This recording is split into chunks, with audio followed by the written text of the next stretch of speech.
नमस्कार दोस्तों, स्वागत है आपका हमारे चैनल हम्बल इंडियन पर। ये शुरू करते हैं गणेश जी के जन्म से संबंधित कथा।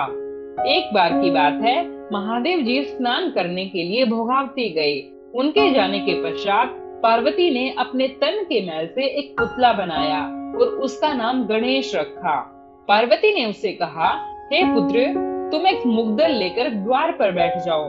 मैं भीतर जाकर स्नान कर रही हूँ और जब तक मैं स्नान न कर लूं, तब तक तुम किसी भी पुरुष को भीतर मत आने देना। भोगावती में स्नान करने के बाद जब भगवान शिव जी कैलाश आए, तो गणेश जी ने उन्हें द्वार पर ही रोक लिया।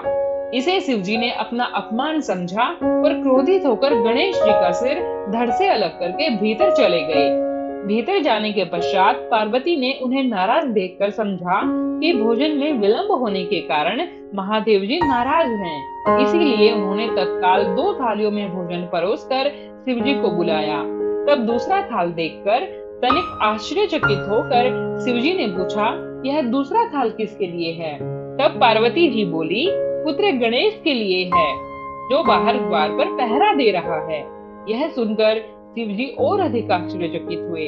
तुम्हारा पुत्र पहरा दे रहा है? पार्वती बोली, हाँ नाथ, क्या आपने उसे देखा नहीं?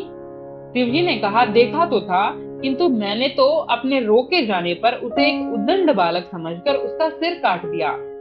यह सुनकर पार्वती जी ने उग्र रूप धारण कर लिया और घोषणा की कि वह तभी जाएंगी जब शिव जी उनके पुत्र को पुनर्जीवित करेंगे, अन्यथा वह वही रहेंगी। शिव जी के लाख समझाने के बावजूद पार्वती जी मानने को तैयार नहीं हुई। सभी देवताओं ने भी एकत्र होकर पार्वती जी को समझाने का प्रयास किया, लेकिन फिर भी वे अपनी जिद पर अड़ी रही। इसीलिए शिव जी ने भगवान विष्णु से एक ऐसे बच्चे को ढूंढने का अनुरोध किया जिसकी माँ बच्चे की ओर पीठ करके सो रही हो और उस बच्चे का सिर लेकर आने को कहा। भगवान विष्णु ने तुरंत गरुड़ को ऐसे बच्चे की खोज करने तथा उसकी गर्दन लाने का निर्देश दिया। बहुत खोजने के बाद गरुड़ को केवल एक हाथी ही इस प्रकार सोता हुआ मिला। गरुड़ ने तेजी से उस हाथी के बच्चे का सिर लिया और भगवान शिव के पास ले आया।